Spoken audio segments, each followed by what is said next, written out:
Hello everyone. We're going to delve into new scientific mysteries or questions tonight, as we did in previous episodes in which I told you about dark energy or deep sea gigantism or the concept of multiverse.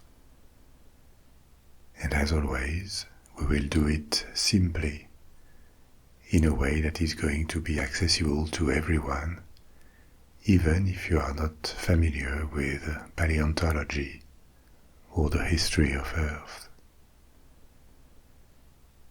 So tonight we'll travel back in time by hundreds of millions of years and talk about the Permian-Triassic Extinction event, probably the most devastating extinction event in the history of our planet. In terms of species that disappeared, that were wiped out, it was worse than the one at the end of the Cretaceous, the one that ended the reign of the big dinosaurs. We will see what Earth was like during the Permian period, more than 200 million years ago, and discuss the possible causes of this extinction event. But that will also be a good occasion to discover life on Earth, in the oceans, on the continents, plants and animals, at a time that is more obscure and less popular or famous than the Jurassic or the Cretaceous. We're about to begin, but I take just a minute of your time to remind you that you can follow this channel elsewhere too, as a podcast on all podcast platforms. I am currently recreating it on Spotify and Apple Podcasts, and close to 100 episodes are available right now. You can listen as music albums too. And the most exhaustive option, with all tracks listenable with or without background sounds, plus early releases, surveys and downloads, is Patreon. You will find links to all these sites in the description and the first comment pinned under the video. And now, let's get started. We're getting on the time machine and going on a time cruise to an ancient age of Earth, the Permian period. As you know, the history of life and the geology of Earth have been organized, classified into long periods of millions of years, themselves cut into shorter periods. What determined these boundaries between periods is the observation in the fossil record of different geological layers of widespread and quick decreases in the biodiversity. That is to say, the rapid extinction of many species. It was quick on a geological scale. It could still take thousands and thousands of years, but compared with the tens of millions of years of relative stability before or after, these decreases were very quick. These sharp falls in the diversity and abundance of species are called extinction events, or mass extinction events, and several of them have been observed since life began to radiate and expand with multicellular organisms. Among some of the major extinctions identified, one happened at the end of the Ordovician period, some 445 million years ago.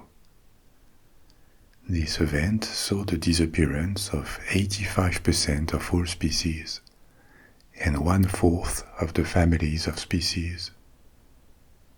these are estimates based on the fossils, obviously. Another one happened between 370 and 360 million years ago, the late Devonian mass extinction. And yet another one 200 million years ago, at the end of the Triassic period. It marked the beginning of a new period called the Jurassic. This particular extinction left the very first dinosaurs with little competition on the continents, and they thrived and diversified until all of the non-avian dinosaurs disappeared, that is to say, all dinosaurs excluding birds, which are classified on the same branch of the tree of species. They are apparented because they have a common ancestor. The non-avian dinosaurs disappeared in yet another mass extinction, probably the most famous of all. At the end of the Cretaceous period, it is called the Cretaceous-Paleogene extinction event. But of all these extinctions, and there are more, I just mentioned the main ones to be identified. So of all these extinctions, the most spectacular one, which has also been called the Great Dying, happened 252 million years ago. 81% of all marine species disappeared. An estimated 70% of all terrestrial vertebrates, and it was also the largest extinction event ever observed for insects.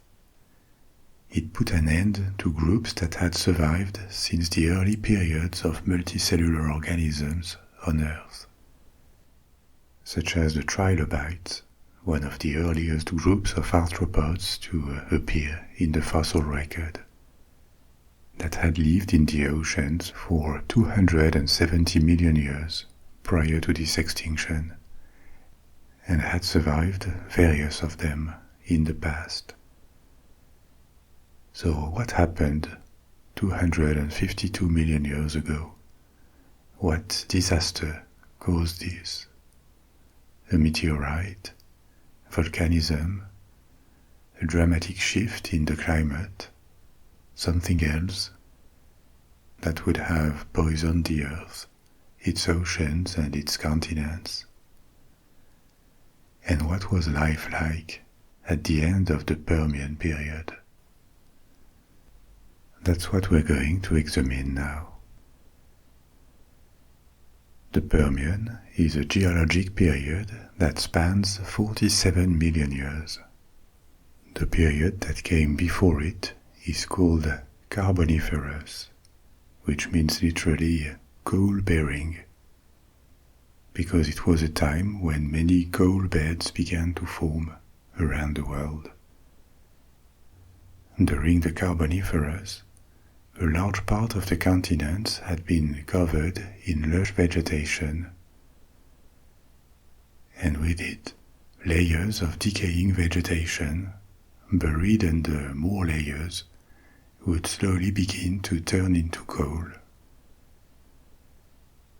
The Permian is named after the region of Perm in Russia, because this is where an exhaustive exploration revealed the presence of geologic layers belonging to the period that followed the Carboniferous. Earth, at the time of the Permian, 300 to 252 million years ago, would have been hard to recognize for us. First, there was only one supercontinent, surrounded by a giant ocean. Two big continents called Laurasia, also called Euramerica, and the other one called Gondwana, had collided, and this had formed a single one called Pangea, and around it was a superocean called Panthalassa. These two names, Pangea and Panthalassa, mean all of the lands and all of the seas, respectively. Of course, there was a diversity of climates depending on the latitudes, but overall, the Permian was drier than the Carboniferous. A large part of the landmass in the Carboniferous was dominated by rainforest, hence the favorable environment for the creation of coal with all this vegetation. In contrast, in the Permian there were vast regions of deserts within the continental interior. These are general traits, of course. The Permian lasted almost 50 million years, and there were changes with sub-periods, including with lesser extinction events within the Permian that separate it into sub-periods. It is not as if Earth was in a steady state for so long. The geography, the sea levels, the climate, the flora and fauna were in constant change. The existence of these deserts do not mean that the Permian was warmer than before. It was drier, rather, and also cooler. Multicellular life and relatively big animals had existed on Earth for dozens of millions of years already. But animal life would look at the same time understandable because the body shapes, the big categories of living species we still know today, were there, but still unfamiliar, because the species are all different now. In the seas, fossil records indicate that mollusks were abundant, especially brachiopods and echinoderms. Brachiopods are mollusks with hard shells on their upper and lower surfaces. They are distinguished from bivalves that we are more familiar with. Clams, oysters, mussels or scallops are bivalve mollusks. The difference between the two is that the soft body of bivalves is enclosed by lateral shells, known as valves, on their sides, whereas brachiopods have their shells above and under their body. Still, it is easy to confuse one for the other, but this anatomical difference has very ancient roots, because brachiopods and bivalves evolved from very different ancestral lines. Their resemblance probably comes from the fact that they occupy, and already occupied 300 million years ago, similar ecological niches. They are considered a case of convergent evolution. That is to say, different species, different groups of species, that end up looking the same or developing similar traits because they live under similar constraints from the environment, which favors the selection of these traits. So they may look alike, but it doesn't mean they are apparented, or at least we would have to go very far back in time, in their case hundreds of millions of years, to find a common ancestor between them. Brachiopods still populate our seas today, but they have become less common than bivalves, and brachiopods are hardly ever consumed by humans, with only a few local exceptions, like in some parts of Indonesia. Whereas bivalves are a significant part of seafood. The reasons why brachiopods are not eaten that much are first that their flesh tends to taste bad, Sometimes it is even toxic. And also that they don't yield much meat relative to their thick shells. So it would be too much effort for not much to eat. I told you echinoderms were also widespread in the Permian. Echinoderms include starfish and urchins. Like brachiopods, they are a very ancient group of marine creatures. Another important type of mollusks in these oceans of the Permian period was ammonoids, these well-known and now extinct mollusks with coiled shells. So mollusks, as they had already done for hundreds of millions of years, were thriving in Permian oceans. Among arthropods in the seas, the Permian was also a good period for trilobites, which were some of the most common and resilient class of marine animals, because they also had appeared long before. The first ones, the first trilobites in the fossil record, are from 520 million years ago, and 270 million years later, in the Permian, they were still there in large numbers in the oceans. Even though the species of trilobites had evolved, they were different. The class had already survived many extinction events. It had also adapted to climate change or new predators that time had thrown at them. So that made a lot of mollusks and arthropods in the seas. But what about vertebrates like fish or marine reptiles like turtles? They were there too, but based on our knowledge of fossils, nowhere near as dominant as they would become.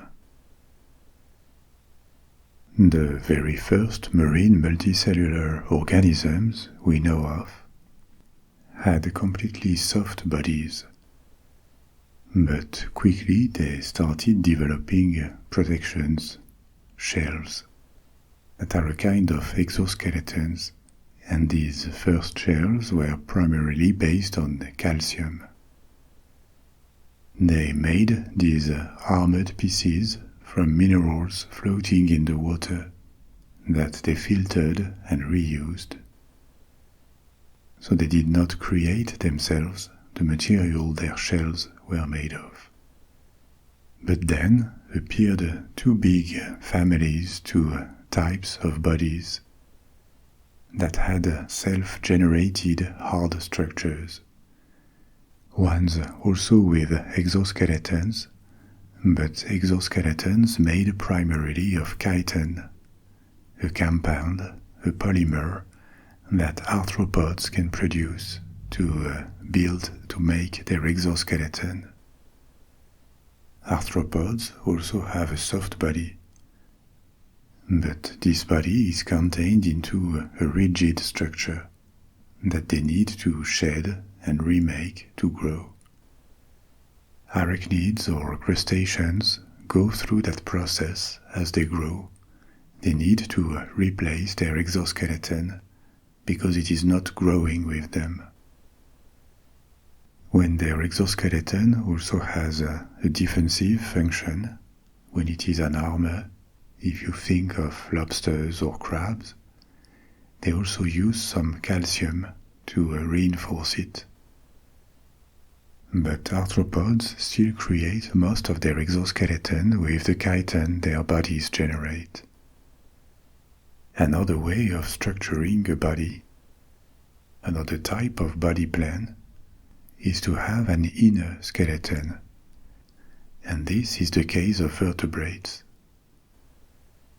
Fish are vertebrates, and the first true vertebrates with bony skeletons appeared in the Ordovician period, about 450 million years ago. I say true vertebrates because before them, in the Cambrian, there were already fish-like animals that didn't have a skeleton, but they had what is called a notochord. That is to say, a dorsal rod, a structure that is critical for the development of vertebrates. It is around this notochord that the spine of vertebrates would form later.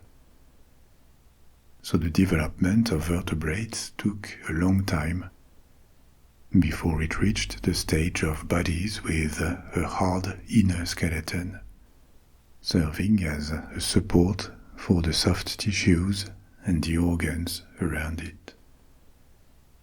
So the first fish had appeared long before the Permian, and fish were present in Permian waters, but not dominant as they would become in later periods. Invertebrates were more numerous, both in terms of number of species and of biomass in the oceans. Still, fish was there. The very first sharks existed already, but they were small, and not yet the type of predators they would become. They were still far from the top of the food chain. And the same could be said of marine reptiles. There were small ones, like mesosaurs, that appeared in the early Permian, but they were far from the position at the top of the food chain that they would reach in ulterior periods. So this is what the aquatic fauna was like in the Permian. A lot of mollusks, both in variety and number of species, and of aquatic arthropods, especially trilobites, with a few species of fish, generally of a small size, and of marine reptiles.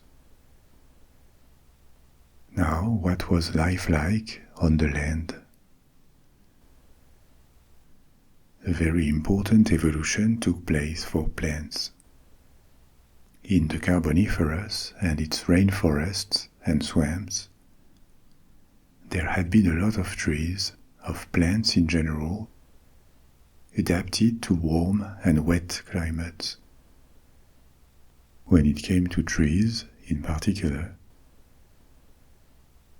many of them belonged to a family called the Lycophytes, which are a group of plants, they still exist, that are vascular plants, that is to say they have a circulatory system inside, with water and sap in their stems and roots. But they are also plants that reproduce with spores, not seeds. Lycophytes have not disappeared, but they are generally small today. They look like grass or shrubs at most. In the Carboniferous, there were trees from this family that could reach 40 meters, more than 120 feet, such as Sigillaria or Lepidodendron. A lot of the coal on Earth comes from these species, and they are abundant in the fossil record too. But these prehistoric trees have now disappeared. They were adapted to swamps and rainforests. So when the inland of Pangea began to dry and turned into arid expanses, when rainforests receded, new plants and new trees emerged, especially seed plants like conifers. All the pines and redwood, cypress, all of these are conifers. The first conifers showed up at the end of the Carboniferous, a bit before the Permian. When I say a bit, it is still a few million years, but we are speaking in terms of geological times. I told you about it in an old episode about trees. But the first plants to colonize the land reproduced with spores, that is to say, reproductive cells that contain all the genetic information of an individual and can be disseminated by the wind or animals.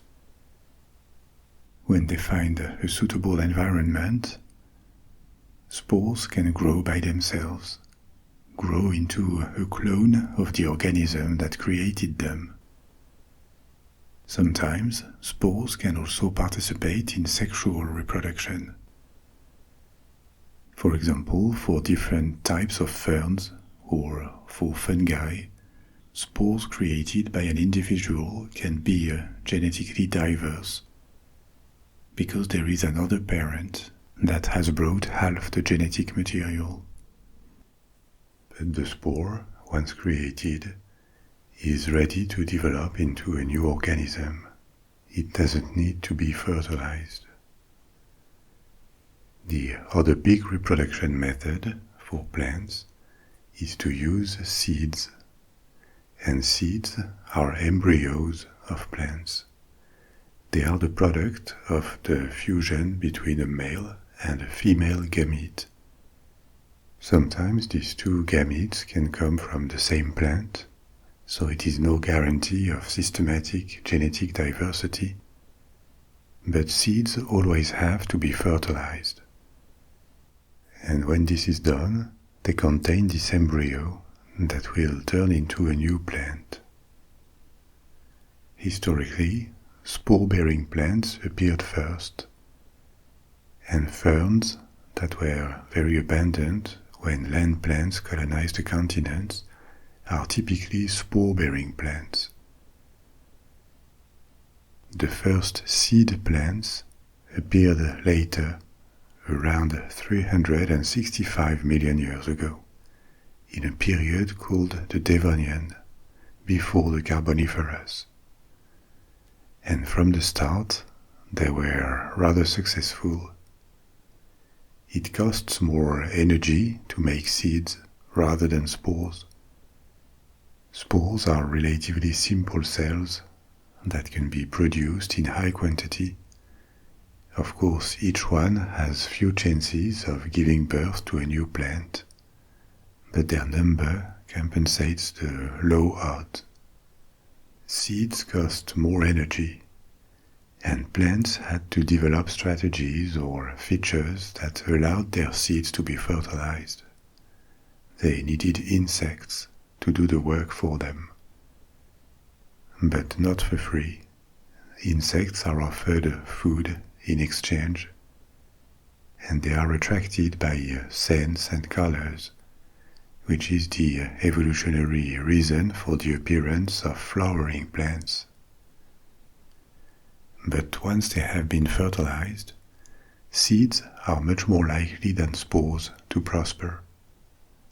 And very importantly, sexual reproduction, which is always the case with seeds, is a strong advantage, because most of the time it mixes genes from two individuals and gives more opportunities to species to evolve, to develop characteristics generation after generation that make them more resilient or adapt faster in less generations to a new environment.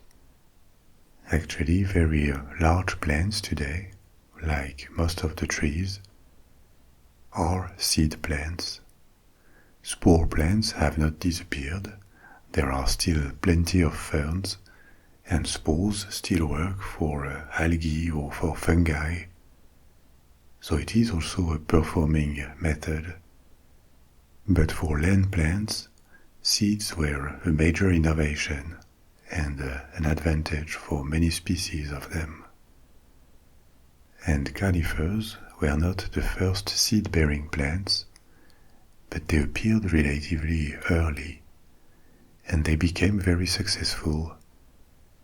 Actually, they ended up dominating most forests for millions of years, until flowering trees reduced their areas. They are still important today, of course, but they used to cover even more of the planet. So, returning to the Permian, among land plants, the most remarkable changes are this decline of previously dominating trees from the Lycophyte class, and the rise of seed plants like early conifers and also seed ferns, which are an extinct group today of plants looking like ferns, but with seeds instead of spores. They no longer exist. When it comes to land animals, we're going to talk about bigger animals, but one thing important to bear in mind is that the Permian was a prosperous period for insects. Here again, it is interesting to follow them earlier into the past. The first insects, or at least the earliest fossil evidence of insects we have, are from around 410 million years ago, more than 100 million years before the Permian. It is believed these very first insects evolved from arthropod ancestors that were like small crustaceans. They had the same kind of chitin exoskeleton I told you about before. But now arthropods were becoming terrestrial. Arthropods did not colonize the land only as insects. From about the same period, 410 million years ago, we also have the first signs of other land arthropods, such as centipedes and arachnids with the first scorpions. All of these are arthropods too. On land, the exoskeleton they had developed underwater could serve also as armor, even though initially they didn't have many predators. But this armor also prevented desiccation and supported their movement on land, where they weighed more than in water. And for this adaptation to a land environment, they also came up with new ways of breathing in the air. Mutations that allowed them to live constantly out of the water. Another phenomenon that probably helped arthropods live on land was the rise of the amount of oxygen in the air along the Devonian and Carboniferous. It is estimated there was 15 to 18% oxygen in the atmosphere 400 million years ago, and it rose steadily due to the development of plants and their photosynthesis, as well as more oxygen production in the oceans. By the late Devonian, there was 20 to 25% of oxygen in the air, and the trend continued in the Carboniferous, up to 30 to 35%. That was very favorable for arthropods, because on land, breathing in the atmosphere is an important limiting factor for their size, and to this day. Why is that? Because arthropods don't have lungs. Insects or arachnids breathe through a trachea, which is a network of tubes that deliver oxygen directly from external openings to tissues. Contrary to vertebrates that actively pump oxygen with their lungs and distribute it with their circulatory systems, arthropods on land breathe passively. They rely on passive diffusion of oxygen into their organism. And it works, but only up to a certain point. If the body becomes too large, and especially too bulky, the oxygen supply is not going to be sufficient. And actually, if you think about insects, arachnids, centipedes, they tend to have long bodies, or bodies with a lot of surface exposed to the air relative to their size. This is not random. It is because oxygen won't reach deep tissues that are too far from the exterior. And you won't find any terrestrial arthropod with insides that are more than 1 inch deep under their exoskeleton, or at least not anymore. Because today, oxygen in the Earth's atmosphere is around 21%. But when it was above 30%, like in the Carboniferous period, these conditions allowed for larger insects or larger arachnids to live. Not super big, neither, but there could be fireflies or arachnids that measured more than 1 foot in length, and that could breathe thanks to the very high oxygen component around them. The largest terrestrial arthropods of the Carboniferous, and as far as we know ever, were long insects resembling dragonflies that reached more than 2 feet in wingspan. After the Carboniferous, the percentage of oxygen declined, and insects became generally a bit smaller, but they still thrived because the abundance of plants gave them a lot of food and places to live. Many families of insects diversified in the Permian. Some appeared, such as the first beetles, and they adapted to many different habitats, near water, in the trees, underground, in decaying wood, and even in these new large deserts that were gaining ground as the Permian advanced. So apart from insects, what other animals lived on Pangea? This is not something very well known, because the fossil record is a bit patchy. But what is established is that the Permian was the period when amniotes came to dominate the continents. What are amniotes? The vast majority of terrestrial vertebrates, and semi-aquatic vertebrates too, today, are amniotes. The only group of terrestrial vertebrates that are not amniotes are amphibians, like frogs and toads, or salamanders. So what are amniotes? They are a very large group of terrestrial vertebrates that appeared in the Carboniferous, this period before the Permian. What they have in common is that their embryos, their youngs, develop within an amniotic membrane, be it inside an egg, like for reptiles or birds, or inside a womb for mammals. But the membrane is still there. They are also well adapted to terrestrial life or life at the surface, because they all breathe air, and they have advanced respiratory and circulatory systems compared with amphibians. The youngs also hatch or are born already formed. Mostly like adults, their proportions will change as they grow.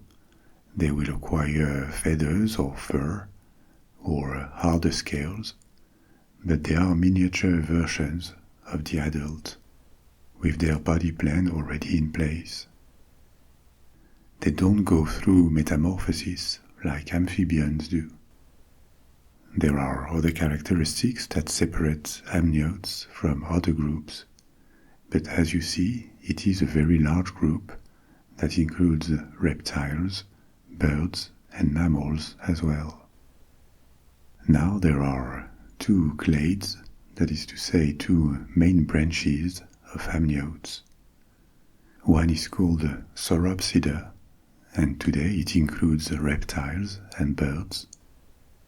and the other is called Synapsida. And this second group of amniotes is important to us because, like all mammals, we are synapsids. This name, synapsid, comes from a characteristic opening in the skull, behind each eye.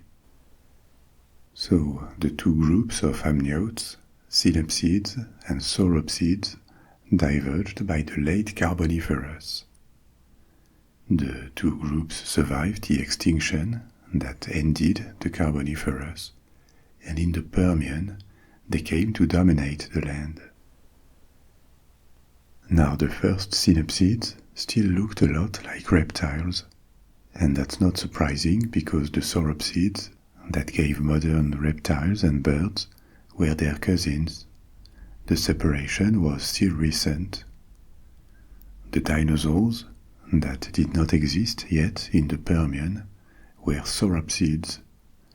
The first ones would appear in the Triassic period after the Permian, and the first dinosaurs were small animals, not the dominant terrestrial animals they would become later. So this period, the late Carboniferous, had plenty of species of synapsids, looking like big lizards, but actually closer to the mammals. Mammals that would also appear later as an evolution of synapsids. It can be a bit confusing, but the bottom line is that because these early synapsids looked reptilian, they are sometimes confused with dinosaurs, especially large synapsids, like Dimetrodon, which is typically the one pictured when synapsids of the Permian are mentioned. The various species of Dimetrodon had a characteristic sail on their back. The function of this big sail is a bit uncertain. An old theory was that it served for temperature regulation as a way to get rid of internal heat with a large surface of skin, or on the contrary, as a way to heat up their blood by making it circulate within the sail, exposed to the sun. But this theory has been sidelined by various studies showing that it would not have worked very well, and also by the observation that large species of Dimetrodons had small sails, whereas others, much smaller, had big sails.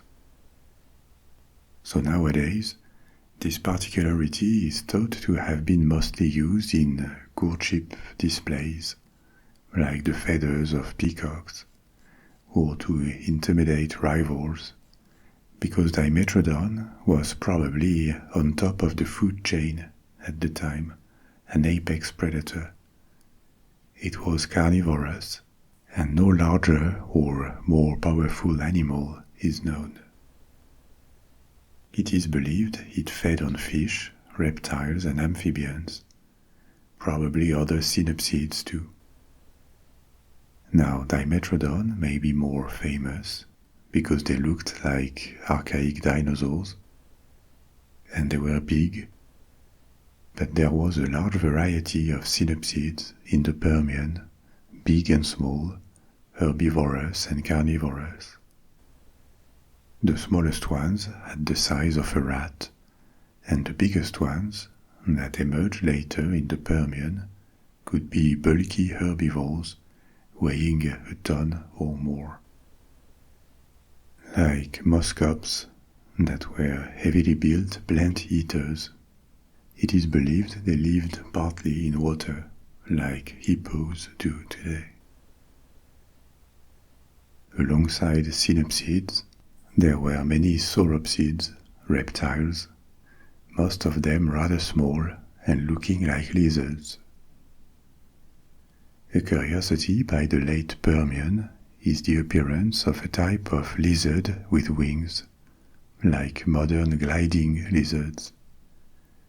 It is unknown whether they could fly, but the proportions suggest they didn't. They glided, rather. And actually, at the time, the only flying creatures were insects, since no bird would appear before long. So this was to give you an idea of what the fauna and flora were like 200 to 252 million years ago. Even though that kind of description probably doesn't do justice to the diversity of life that existed. It is as if we described animal life on Earth today by taking 2 or 3 species on land and 2 or 3 at sea. That would give only a very limited and biased vision of the actual diversity of animals. And the same is probably true for these ancient periods.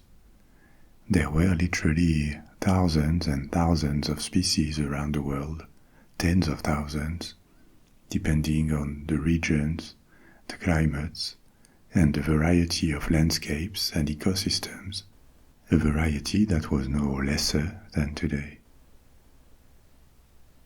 But in any case, after millions of years of expansion and radiation, 252 million years ago, life on Earth was faced with its biggest setback ever. So what happened? We know an extinction event took place because the number of species in the fossil record suddenly drops. In the case of this extinction, not in a single hit, but with at least 3 distinct pulses or phases of extinction. What complicates things, the reading of fossil records, is that a few million years before the Permian extinction event, there was another severe mass extinction called the Capitanian or Guadalupian extinction. The Capitanian is a subdivision of the Permian, an epoch. This is how the divisions of periods are called. So, by the end of this epoch, a first major drop in the number of species is observed. Then there was a recovery, and a few million years later, the big dip with this great dying of the Permian-Triassic boundary. And it can be confusing because for different species or families of species, we don't know whether they had time to rebound, to recover before the great dying began, or if they went extinct before this bigger extinction took place. In recent years, many extinctions of species dated to the Permian-Triassic limit have been redated and located earlier at the end of the Capitanian on the timeline, so millions of years before the end of the Permian. So there is an uncertainty with the exact dating of this extinction event. Should we consider it as a long process spread out over a few million years, with a sharp peak in the last million years of the Permian? Or should we stay truer to the meaning of event and only consider this last peak as the extinction itself? That's an ongoing debate among experts. Depending on records and approaches, paleontologists acknowledge a varying number of extinction waves or pulses, each of them with a drop in the observed number of species, both marine and terrestrial. But were these marine and terrestrial extinctions synchronized? Did these extinctions affect both environments at the same time? That's another topic of controversy. So bear in mind that this happened 252 million years ago. that fossil records and the study of geological layers are very interesting sources, and that the extinction event happened, there is very little doubt about that. But all the specifics are theoretical and based on well-informed deductions, but they are not 100% proven facts. What complicates things, in particular, is that over time, geological layers tend to disappear. They are reabsorbed into the Earth mantle due to plate tectonics. Not entirely, of course. There are layers on the continent that formed hundreds of millions of years ago, and are still there, but not that many.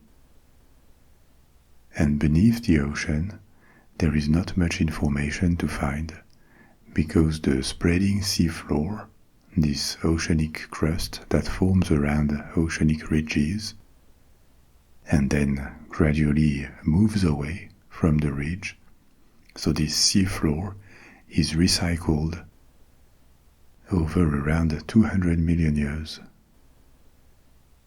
It is recycled under other plates and it melts in the mantle. So the bulk of the seafloor that existed at the end of the Permian, 252 million years ago, has disappeared today. It doesn't help when looking for information about what happened to marine species. We are limited to parts of the Earth's crust that were submerged at the time and have risen above the sea level since then. However, with all these limitations, there is still significant evidence for the causes of this extinction, and they can be organized into two groups of causes. There are the catastrophic ones, the ones that tend to happen quickly and bring rapid change, like a collision from an asteroid, sudden volcanism releasing huge amounts of dust that hide the sun, or gases that poison the air, or even a sudden release of methane from the seafloor. We will see why and how that could happen. And there are also more gradual processes, a change in sea level, a gradual reduction in atmospheric oxygen, also called hypoxia, or a process of desertification as aridity increases. These can also make species disappear over time, but they are not that quick to happen. The primary driver, but not necessarily the only one, is thought to have been volcanism. More precisely, in that case, a long period of gigantic eruptions in a region called the Siberian Traps, in what is Siberia today. Except it was not located where it is now. It was part of Pangea and closer to the equator. What does it mean, eruptions in the Siberian Traps?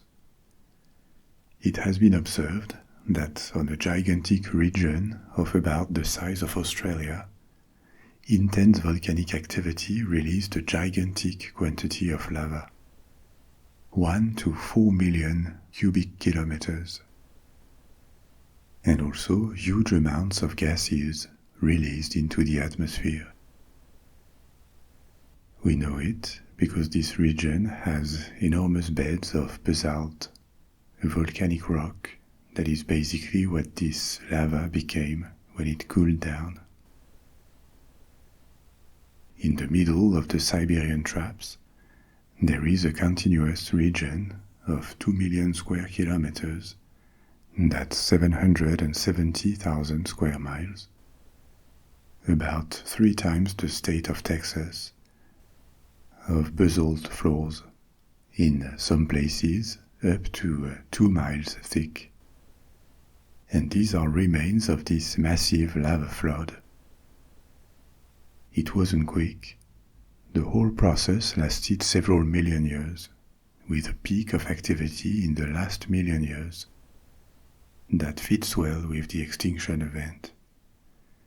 And that's the reason why it is considered the main trigger, the main cause of it. But there are other clues that lead to the same conclusion because of the probable consequences of such a large and long volcanic event. First, climate change. The problem was not so much the lava and the eruptions themselves, because they were big but still localized. It was more the release of gases they came with, of carbon dioxide and methane caused by degazing of molten rock when it reached the surface, and also the contact with layers of coal that had formed since the Carboniferous dozens of millions of years earlier. These changes in the composition of the atmosphere can be observed in ancient geological layers, and it is estimated that global temperature rose by 5 to 10 degrees because of that. Over several millions of years, not overnight, but that was still a huge modification, bringing heat stress in tropical regions, and enough to alter ocean circulation and disrupt probably all ecosystems. At the same time, more carbon dioxide in the air meant that it was absorbed by the oceans. The carbon dioxide was absorbed, turning them more acidic, and that must have harmed marine life, in particular organisms that built shells with calcium carbonate. And that's another clue that volcanism had something to do with this extinction, because it has been observed that in marine ecosystems, the most affected groups were the mollusks with shells, the bivalves and the brachiopods, the corals too, that also use calcium carbonate to build their structures. So that checks with the expected impacts of ocean acidification, which would have been a logical consequence of higher carbon dioxide rates in the atmosphere. Between volcanic gases and acidification of the ocean, photosynthetic organisms in the seas would have declined, leading to less oxygen in water. And this is believed to have been another reason for the disappearance of so many marine species. Zones with depleted oxygen levels appeared, anoxic zones, and that would have weakened many species to the point of making them disappear. Here again, not overnight. The process was long, but its impacts are undeniable. Yet another consequence of this volcanic activity in the Siberian traps could have been atmospheric pollution, with two consequences. First, sulfur dioxide, another gas released in large quantities by volcanic eruptions, would have formed a layer up in the air, creating acid rains, as it turns into sulfuric acid when it mixes up with water in the clouds. And on top of that, various heavy metals like mercury could have been released from the magma and coal interactions that probably caused large and long fires, sent high in the air and spread everywhere, poisoning both terrestrial and marine ecosystems. Signs that all of this happened at the time have been found around the world in layers dated between 260 to 252 million years ago. And this is why today massive volcanism, probably mainly in the Siberian Traps region, is considered to be the primary cause responsible for the mass extinction. One last clue. I told you that different pulses of extinctions had been observed, and they seem to match pulses of the eruptions that were not linear. There were phases when magma releases accelerated. So here again, it seems to be a good explanation. But as we said, it was a fairly long process that unfolded over several million years. So other causes that could have made things worse should not be ruled out. First, maybe with secondary eruptions, other, smaller active volcanic regions were also found around the world, and they could have added to the mess created by the ones in the Siberian Traps. Second, the warming caused by volcanism could have had another catastrophic consequence.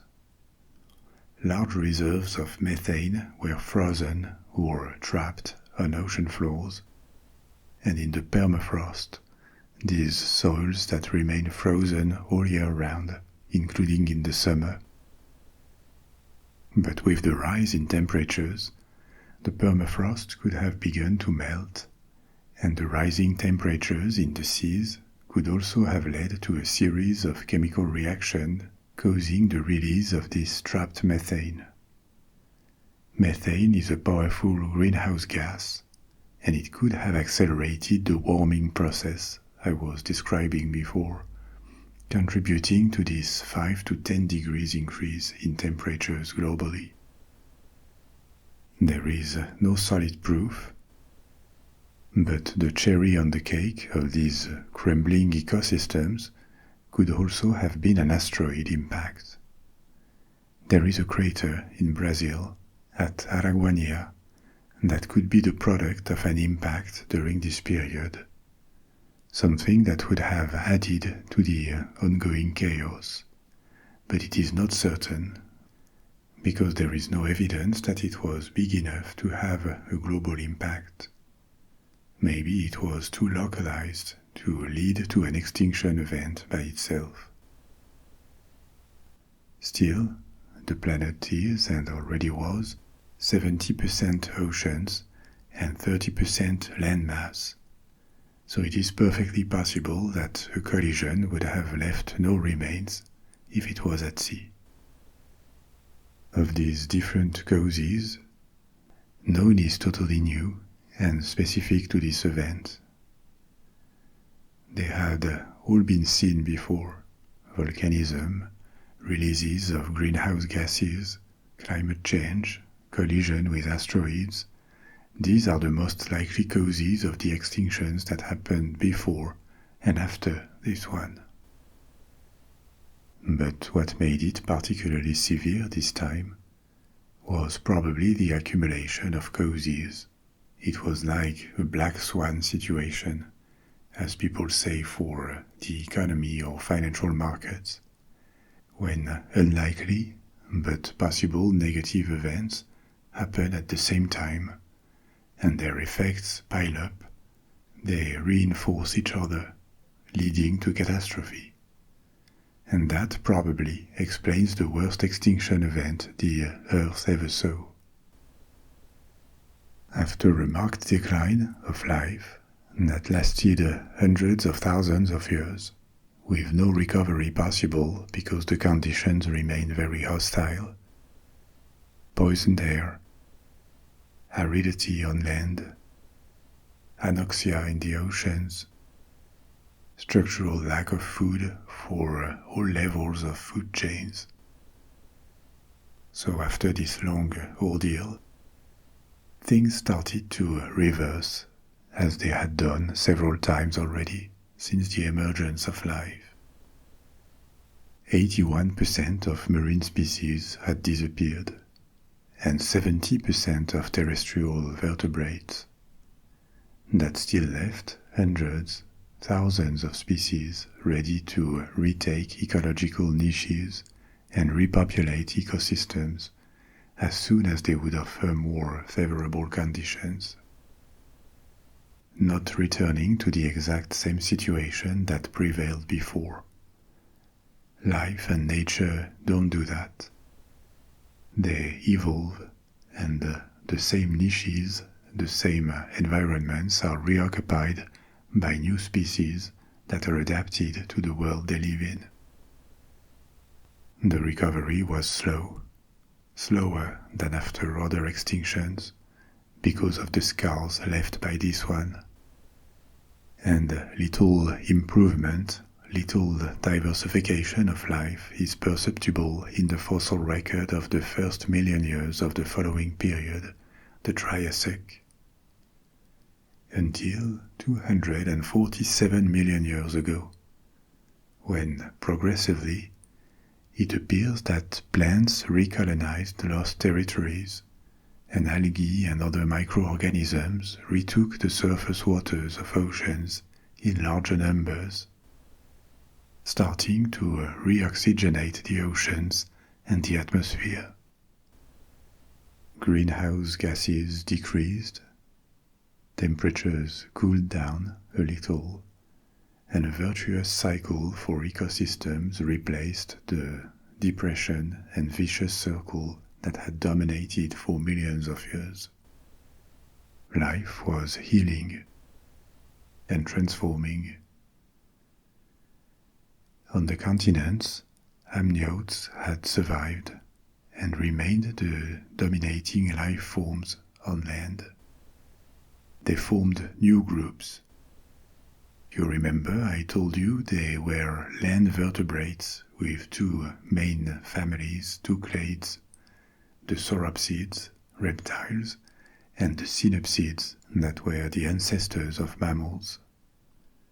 Some of the sauropsids evolved into archosaurs, a subgroup that would include dinosaurs, non-avian and avian dinosaurs, that is to say birds, or crocodiles.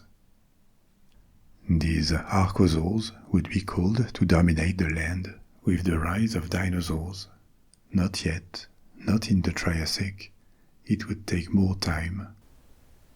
But their first small representatives were already emerging. Marine reptiles that had previously been small and discreet in the oceans of the Permian began to grow in size and started a path of evolution that would turn them into the main marine predators, the nothosaurs or ichthyosaurs, and more would follow later. The synapsids had suffered too, but survived. They lost their position at the top of the food chain, since Dimetrodon and the likes did not make it past the Permian extinction. But the very first mammals, an evolution of the synapsids, would soon appear. By the Middle Triassic, around 240 million years ago, life had almost fully recovered. And by the Late Triassic, between 237 and 201 million years ago, a new radiation with a fast expansion of species took place. Pterosaurs flying in the skies, early turtles, plesiosaurs in the seas. And by the end of the Triassic, dinosaurs were firmly rising to prominence on land. Small, big, herbivorous and carnivorous, they were ready to be the dominant life form on the continents of Earth for the next periods. As always, there could be much more to say about this ancient period of Earth. But we have reached the end of our story for tonight. If you are not sleepy yet, you could pick another story from my library and embark on a new adventure in the past, in space, or around the world. Or you could keep your eyes shut and let yourself go to fall asleep. I'll be back soon with a new story. And in the meantime, sleep well. Sweet dreams. Au revoir.